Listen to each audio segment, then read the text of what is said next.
Forsætisráðherra, þeir ætla að taka hérna móti strákunum þar sem þeir stíga á svið eftir augnablik.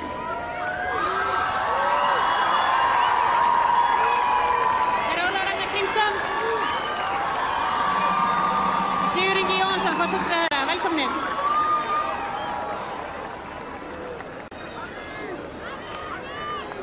Þá ætlum við að leyfa strákunum okkar að gera sig tilbúna til þess að koma inn á sviðið.